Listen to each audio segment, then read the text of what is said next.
আমরা এই সেশনটাতে চাইছি ইংলিশ গ্রামার, ভোকাবুলারি যেগুলো তোমাদের পরীক্ষাতে মোস্ট ইম্পর্টেন্ট হতে পারে সেই কোয়েশ্চেন গুলোকে এখানে ধরে রাখা। এবং আমরা এনাফ কোয়েশ্চেন আলোচনা করেছি, মোর দেন 500 কোয়েশ্চেন অলরেডি হয়ে গেছে। হ্যাঁ, 500 প্রশ্ন অলরেডি ক্লিয়ার হয়ে গেছে। সেই জন্য বলছি যারা এখনো দেখোনি, এই আগের ক্লাসগুলো দেখোনি, প্লেলিস্টে যাও, প্লেলিস্টে ডাব্লিউপি কেপি ইংলিশ লক্ষ্যভেদ স্পেশাল যে ক্লাস লেখা আছে সেখানে সমস্ত ক্লাসগুলো পেয়ে যাবে। যে বিগত যে 50-51টা ক্লাস হয়েছে সেটা সব পেয়ে যাবে।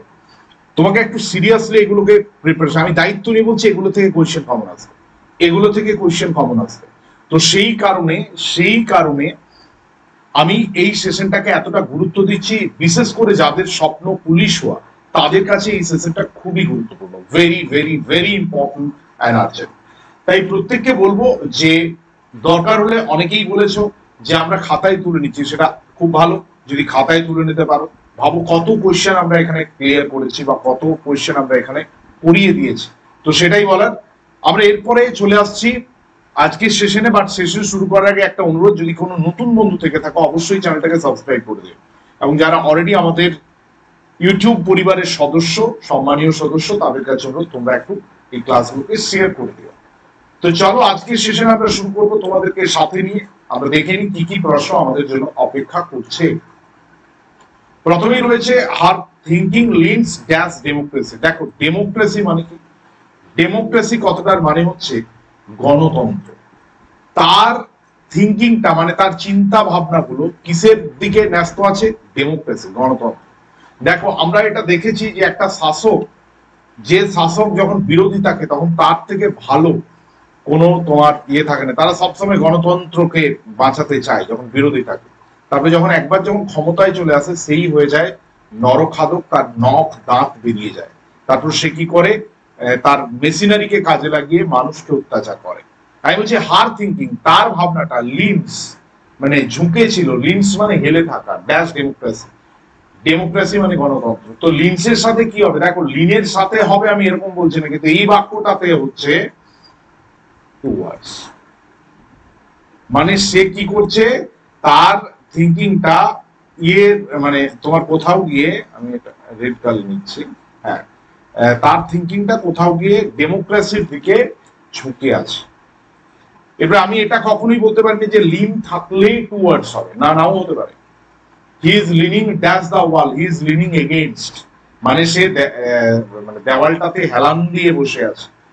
সবসময় যে লিন থাকলেই টুয়ার্ডস হবে এরকম নয়, কিন্তু এখানে লিন টুয়ার্ড মানে ওই দিকে ঝুঁকে আছে, এটা একটা দিক বোঝাচ্ছে, একটা কোথাও গিয়ে ডিরেকশন বোঝাচ্ছে, তাই টুয়ার্ডস হচ্ছে। My brother lives in Lataguri and I visits him every year. আমার ভাই লাটাগুড়িতে থাকে, যে কোনো কারণে অনেক সময় আমাদের প্রিয়জন, কাছের জন, বন্ধু বান্ধব, পরিবার, অনেক সময় পরিবারের কেউ অনেক দূরে থাকে, তা আমি তাকে দেখতে যাই প্রত্যেক বছর।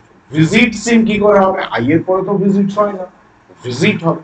কেন? ভিজিট হচ্ছে থার্ড পারসন সিঙ্গুলার নাম্বারের ক্ষেত্রে এস বাই এস যোগ হয়, থার্ড পারসন সিঙ্গুলার নাম্বার ক্ষেত্রে। তাহলে my brother lives in Lataguri and I visit him every year. হ্যাঁ, ভিজিট হিম, এটা কি হবে? আই ভিজিট হিম, ভুল আছে এইটা। মিনিং অফ রেসিপ্রোকাল, রেসিপ্রোকাল মানে কি? রেসিপ্রোকাল দেখবে একটা প্রোনাউন আছে, ইচ আদার আর ওয়ান অ্যানাদার, প্রোনাউনের একটা ক্লাসিফিকেশন আছে রেসিপ্রোকাল। রেসিপ্রোকাল কথাটার মানে হচ্ছে পারস্পরিক।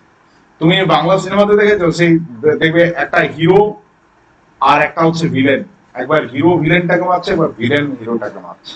আমি যে এইটা হচ্ছে পারস্পরিক। পারস্পরিক মানে হচ্ছে এ, মানে আমরা দেওয়া নেওয়া, মানে দেওয়া নেওয়াটা আমি জাস্ট এটার মানে বলছি না, মানে হচ্ছে একটা কোথাও গিয়ে একটা মিউচুয়াল বিষয় আছে। হ্যাঁ, রেসিপ্রোকাল ওয়ার্ডটার মানে হচ্ছে মিউচুয়াল, মিউচুয়াল। কন্টেম্পোরারি সমসাময়িক, ওয়ান সাইডেড, একমুখী, গিভ এন্ড টেক, দেওয়া নেওয়া, না, এটা মিউচুয়াল হবে। মিনিং অফ স্ন্যাকফ্রয়েড, স্ন্যাকফ্রয়েড ওয়ার্ডটার মানে হচ্ছে কম্পোজার। দেখো ইংরেজিতে অনেক বিদেশি ওয়ার্ড ঢুকেছে, ইংরেজিতে অনেক বিদেশি ওয়ার্ড ঢুকেছে, বিদেশি ওয়ার্ড, আমি আবার বলছি বিদেশি ওয়ার্ড ঢুকেছে ইংরেজিতে। তো আমার এখানে যে বিষয়টা হচ্ছে মিনিং অফ স্ন্যাকফ্রয়েড, মিনিং অফ স্ন্যাকফ্রয়েড ওয়ার্ডটার মানে কি? মানে হচ্ছে, মিনিং অফ স্ন্যাকফ্রয়েড ওয়ার্ডটার মানে হচ্ছে, হ্যাঁ তুমি বলতে পারো কম্পোজার। আমি আগে বিষয়টা বলি, ইংরেজিতে যে ফরেন ওয়ার্ড গুলো ঢুকেছে তার মধ্যে স্ন্যাকফ্রয়েড একটা। যেটা হচ্ছে অ্যাকচুয়ালি একটা ফ্রেঞ্চ টার্ম, ফ্রেঞ্চ যেমন ল্যাটিন, গ্রিক সেরকম ভাষা ঢুকেছে, সেরকম ফ্রেঞ্চও প্রচুর রয়েছে। এটা ফ্রেঞ্চ টার্ম। স্ট্যাংফ্রয়েড কথাটার মানে কম্পোজার, মানে কোল্ড ব্লাড।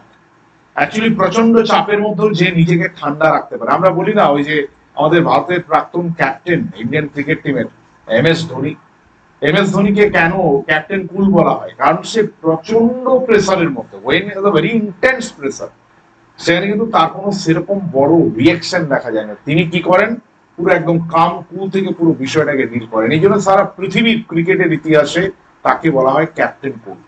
আমি বলছি এটাই স্ট্যাংফ্রয়েড, কম্পোজার মানে একটা স্থিতধি, ইরিটেটেড, বিরক্ত, হ্যাপিনেস, আনন্দ, স্যাডনেস মানে দুঃখ না, একটাও না। তো এটা আমরা বুঝে গেলাম, এটা হচ্ছে কম্পোজার। চলে আসি নেক্সট, কি রয়েছে? Antonym of meagre.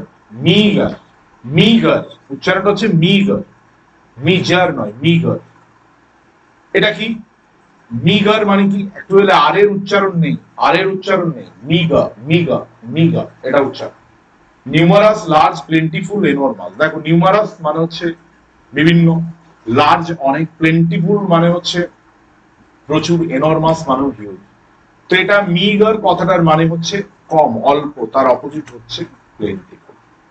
Plentiful. Through thick and thin. Thick and thin এই ফ্রেজটার মানে হচ্ছে বিপদে আপদে, ভালো সময় খারাপ সময়। তোমার দেখবে যে সেই হচ্ছে তোমার প্রকৃত বন্ধু, that friend is actual friend who helps you, who stands by you in your sorrow and in your happiness. সব সময়, শুধুমাত্র বার্থডে পার্টিতে এলাম এটা হলে বন্ধু হয় না। তুমি যখন বিপদে থাকবে, যখন সে তোমার পাশে এসে দাঁড়াতে চাইবে বা দাঁড়াবে, সেই হচ্ছে তোমার অ্যাকচুয়াল বন্ধু। তাহলে থ্রু থিক অ্যান্ড থিন মানে হচ্ছে in good and bad Times, in good and bad Times.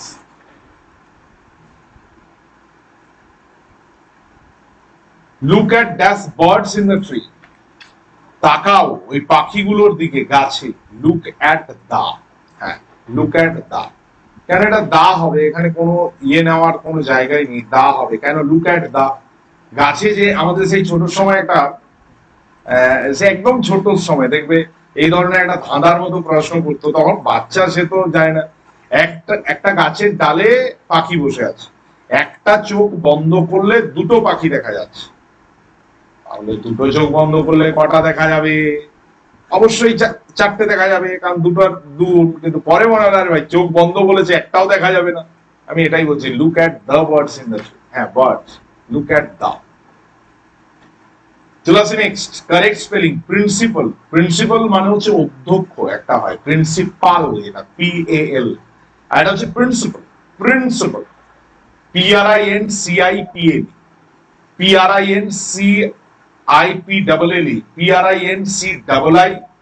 PRINCIPAL। দেখো প্রিন্সিপাল হয় আর একটা প্রিন্সিপাল। এই প্রিন্সিপাল মানে অধ্যক্ষ নয়, এটা মানে বৈশিষ্ট্য, অ্যাসপেক্টস, ক্যারেক্টারিস্টিক্স। আর যেটা তুমি অধ্যক্ষ বলছো ওটা হচ্ছে প্রিন্সিপাল, PAL। তাহলে এটা কি হবে? এটা হচ্ছে গিয়ে principal, principal, right answer. PAL ও একটা কারেক্ট বানান, যেটা মানে হচ্ছে অধ্যক্ষ, এটা principal. Rajan is addicted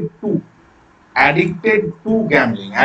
addicted কথাটার মানে হচ্ছে আসক্ত, গ্যামলিং মানে জুয়া।